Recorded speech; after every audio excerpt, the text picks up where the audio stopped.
Bismillahirrahmanirrahim. Assalamu alaikum. We discussed the introduction of biology in our previous video lecture. Today our topic is other main branches of biology. So I am going to explain some of the main branches of biology. So these are the main branches of biology. Biology को हमने discuss किया था previous video lecture में. मैंने आपको बताया था कि बायोलॉजी एक साइंस है जो लिविंग ऑर्गेनिजम्स के बारे में डिस्कस करती है. लिविंग ऑर्गेनिजम्स और नॉन लिविंग ऑर्गेनिजम्स के दरमियान में कुछ डिफरेंसेस होते हैं. लिविंग ऑर्गेनिजम्स वो ऑर्गेनिजम्स होते हैं जो सांस लेते हैं, हरकत करते हैं, खाना खाते हैं, ग्रो करते हैं और वो सेंसिटिव होते हैं.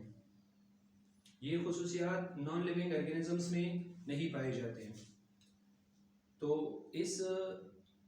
इन प्रॉपर्टीज़ की बुनियाद पर हम लिविंग ऑर्गेनिजम्स और नॉन लिविंग ऑर्गेनिजम्स के दरमियान में फ़र्क कर सकते हैं.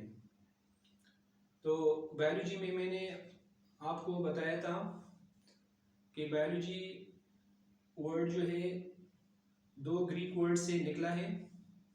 बायो का मतलब है लाइफ और लोजी जो है लोगोस से डिराइव हुआ है.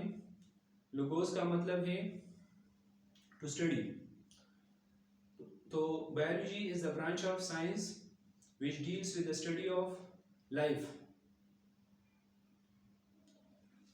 फिर हमने बायोलॉजी के 3 मेजर डिविजन्स के बारे में एक्सप्लेन किया था. बायोलॉजी के 3 जो मेजर डिविजन्स थे उनमें बॉटनी था, ज़ूलॉजी था और माइक्रोबायोलॉजी था.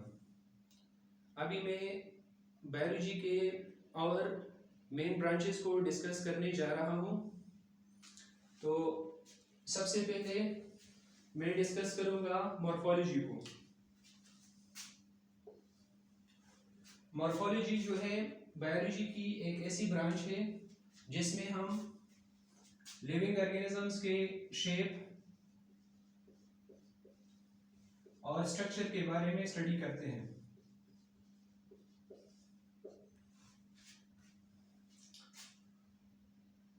हर लिविंग ऑर्गेनिज्म का अपना एक स्पेसिफिक शेप होता है. हर ऑर्गेनिज्म का अपना एक स्पेसिफिक स्ट्रक्चर होता है. तो मॉर्फोलॉजी में हम ये डिस्कस करते हैं कि ऑर्गेनिजम्स का शेप किस तरह है, उनके स्ट्रक्चर्स के बारे में भी हम मॉर्फोलॉजी में पढ़ते हैं. तो मॉर्फोलॉजी को हम इस तरह डिफाइन कर सकते हैं.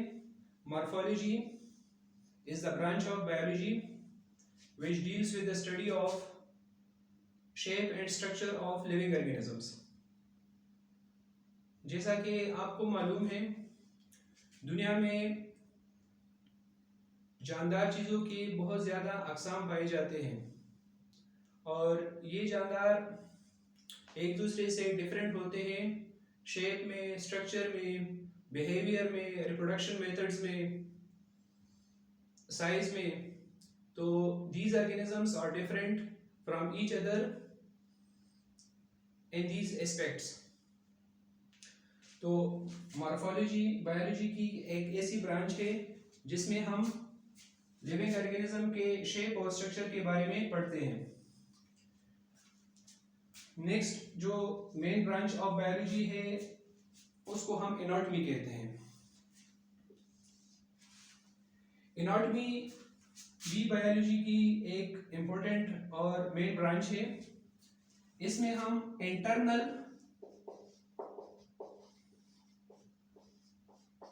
स्ट्रक्चर्स के बारे में पढ़ते हैं. हमारे बॉडी के अंदर बहुत ज़्यादा स्ट्रक्चर्स होते हैं फॉर एग्जांपल हमारे बॉडी के अंदर किडनीज होते हैं, और इसके अलावा हमारे बॉडी के अंदर स्टमक होता है, हमारे बॉडी के अंदर हार्ट होती है।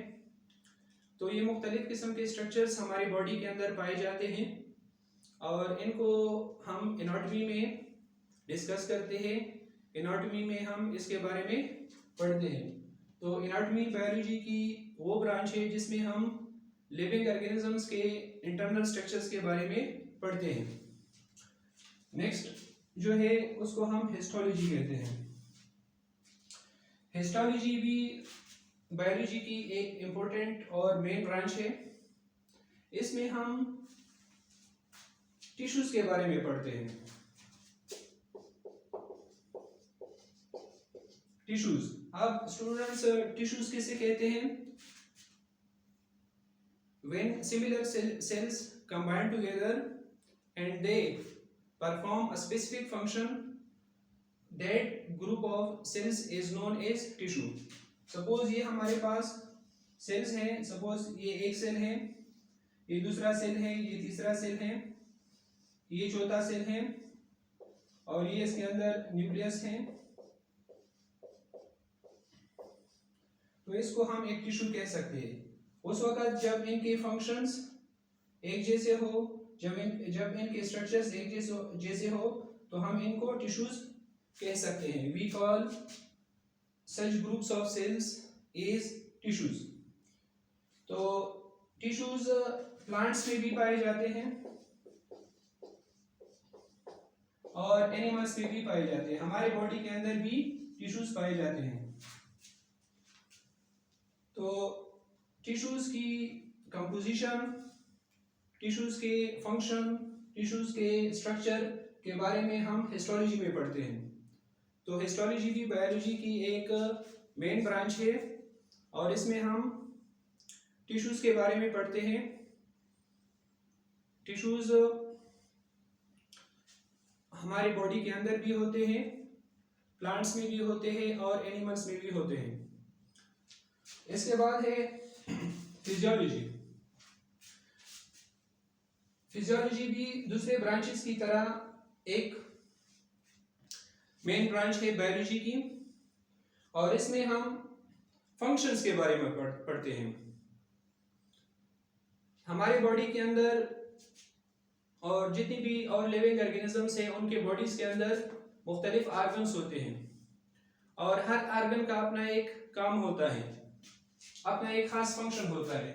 सपोज ये मैं एक डायग्राम ड्रा करता हूं।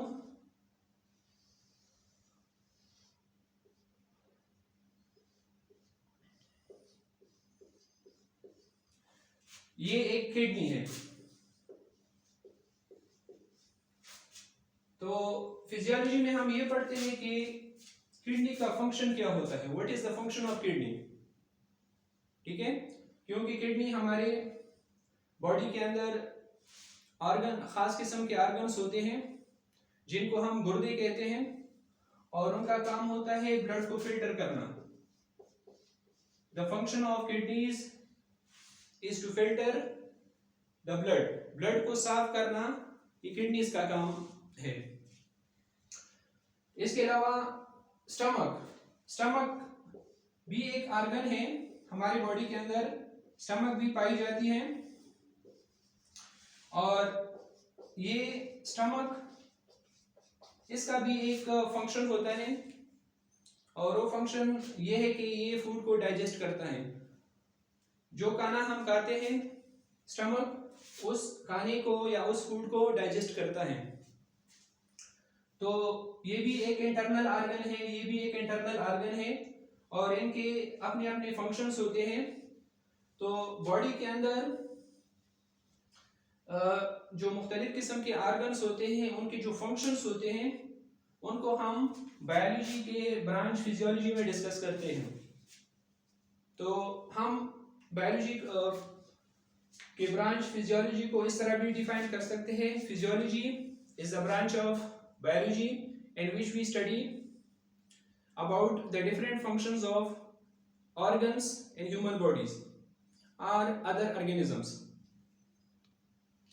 अब हम फिजियोलॉजी को, मैंने आपको बताया कि फिजियोलॉजी बायोलॉजी की एक ऐसी ब्रांच है जिसमें हम मुख्तलिफ आर्गन्स और उन आर्गन्स के अंदर जो एक्टिविटीज़ होते हैं, जो काम होते हैं, उनको हम डिस्कस करते हैं।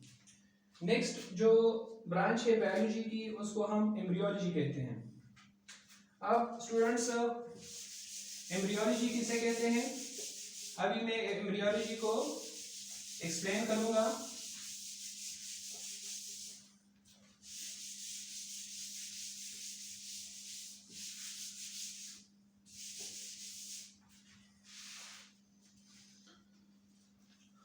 तो एम्ब्रियोलॉजी बी बायोलॉजी की एक मेन ब्रांच है और इसमें हम एम्ब्रियो के बारे में पढ़ते हैं। एम्ब्रियो किस तरह बनता है, एम्ब्रियो की डेवलपमेंट किस तरह होती है और एम्ब्रियो किस तरह एक कंप्लीट ऑर्गेनिज्म में कन्वर्ट होता है। तो हम इन फिनोमेना को, हम इन बातों को एम्ब्रियोलॉजी में डिस्कस करते हैं। तो फॉर एग्जांपल हमारे पास स्पर्म है और एक एग होती है, ये दोनों फ्यूज होकर ज़ाइगोट बनाती हैं। ये ज़ाइगोट, इस ज़ाइगोट में सेल डिवीजन का अमल होता है जिसको हम माइटोसिस सेल डिवीजन कहते हैं। इंशाल्लाह माइटोसिस सेल डिवीजन के बारे में मैं जो नेक्स्ट वीडियो लेक्चर्स होंगे मेरे, उनमें मैं तफसील से बताऊंगा। तो स्पर्म और एग आपस में फ्यूज होकर ज़ाइगोट बनाते हैं। इस ज़ाइगोट में डेवलपमेंट का अमल होता है, इसमें ग्रोथ का अमल होता है और ये एक एम्ब्रियो में कन्वर्ट होता है। और ये एम्ब्रियो आहिस्ता आहिस्ता इसमें डेवलपमेंट का अमल होता है, इसमें ग्रोथ का अमल होता है और ये एक ऑर्गेनिज्म में कन्वर्ट होता है। एक जानदार में कन्वर्ट होता है, एक ह्यूमन बीइंग में कन्वर्ट होता है या एक जानवर में कन्वर्ट होता है। ठीक है, तो एम्ब्रियोलॉजी में हम ये डिस्कस करते हैं कि एम्ब्रियो किस तरह बनता है, एम्ब्रियो किस तरह डेवलप होकर एक ऑर्गेनिज्म में कन्वर्ट होता है। तो ये भी एक इम्पोर्टेंट ब्रांच है बायोलॉजी की। नेक्स्ट जो है हमारे पास है वो है टेक्सोनोमी। टेक्सोनोमी में हम लिविंग ऑर्गेनिजम्स की क्लासिफिकेशन के बारे में पढ़ते हैं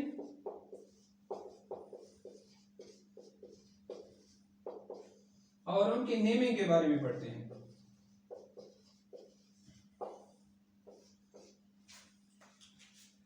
क्लासिफिकेशन किसे कहते हैं, दुनिया में 2 मिलियन के लगभग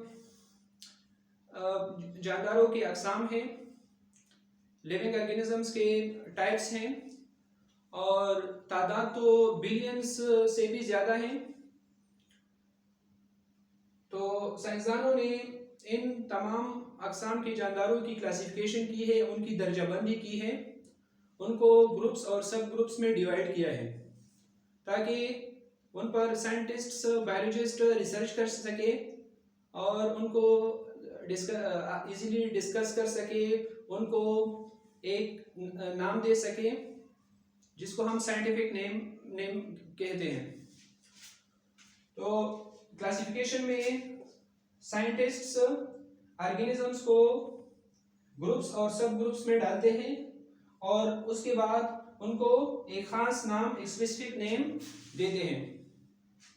तो टेक्सोनोमी भी बायोलॉजी की एक मेन ब्रांच है। इसके बाद साइटोलॉजी, साइटोलॉजी को हम सेल बायोलॉजी भी कहते हैं। We call cytology as cell biology, and cytology deals with the study of cells and the organelles which are present inside the cells. तो साइटोलॉजी में हम सेल्स के बारे में पढ़ते हैं। अब सेल्स क्या है, सेल्स लिविंग ऑर्गेनिज्म का स्ट्रक्चरल प्लस फंक्शनल यूनिट है।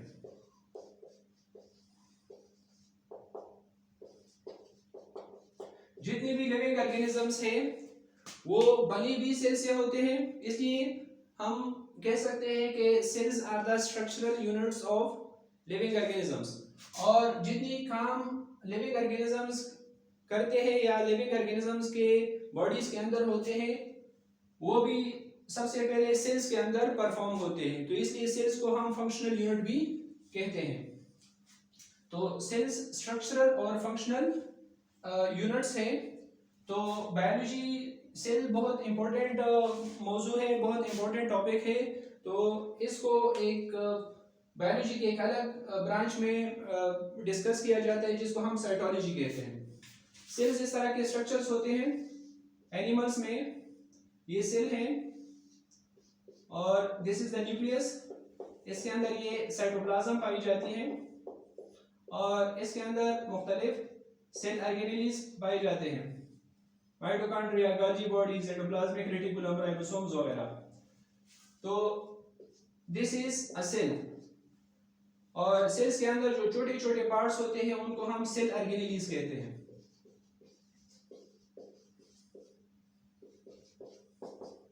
सपोज ये माइटोकॉन्ड्रिया है तो माइटोकॉन्ड्रिया को हम सेल ऑर्गेनेली इसलिए कहते हैं कि ये सेल के अंदर एक छोटा सा पार्ट होता है सेल का और उसका एक स्पेसिफिक फंक्शन होता है। अभी मैं आपको बताऊंगा कि ये माइटोकॉन्ड्रिया का फंक्शन क्या है। माइटोकॉन्ड्रिया का ये फंक्शन है कि ये सेल के अंदर एनर्जी को प्रोड्यूस करता है, यानी जो खाना हम खाते हैं वो खाना या वो फूड डाइजेस्ट होकर हमारे सेल्स तक पहुंचता है सर्कुलेटरी सिस्टम के थ्रू। फिर उन फूड मॉलिक्यूल्स के साथ सेल्स के अंदर ऑक्सीजन मिल जाती है माइटोकॉन्ड्रिया के अंदर और उन फूड मॉलिक्यूल से जो सेल्स के अंदर होते हैं उन फूड मॉलिक्यूल से एनर्जी रिलीज होती है। तो साइटोलॉजी में हम सेल्स और सेल्स के अंदर जो इम्पोर्टेंट ऑर्गेनेल्स होते हैं उनको डिस्कस करते हैं। फिर नेक्स्ट है हमारे पास पैलेंटोलॉजी। पैलेंटोलॉजी भी बायोलॉजी की एक मेन ब्रांच है। Palaeontology is also a major branch of biology और इसमें हम फॉसिल्स के बारे में पढ़ते हैं।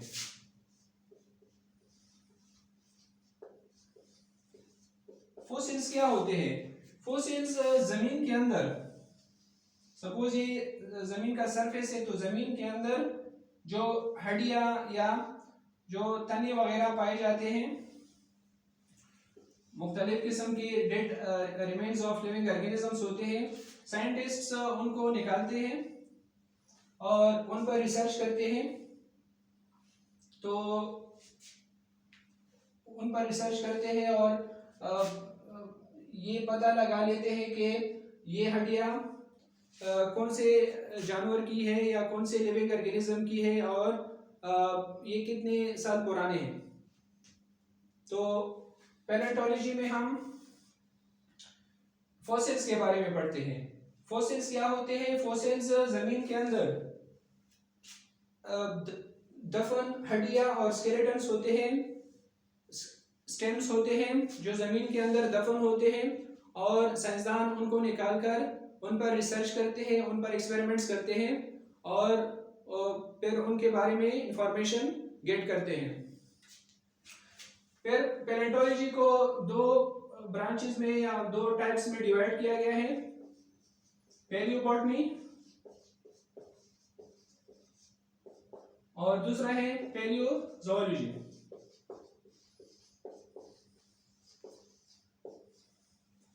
पैलियोबॉटनी में प्लांट्स के फॉसिल्स के बारे में स्टडी किया जाता है। जो प्लांट्स के फॉसिल्स होते हैं जो जमीन के अंदर दफन होते हैं, जब उनको साइंसदान निकालते हैं तो उन पर जो रिसर्च होती है, जो स्टडी होती है, उनको हम पैलियोबॉटनी कहते हैं। दूसरा जो है उसको हम पैलियोजोलॉजी कहते हैं। पैलियोजोलॉजी में एनिमल्स के फॉसिल्स के बारे में स्टडी किया जाता है।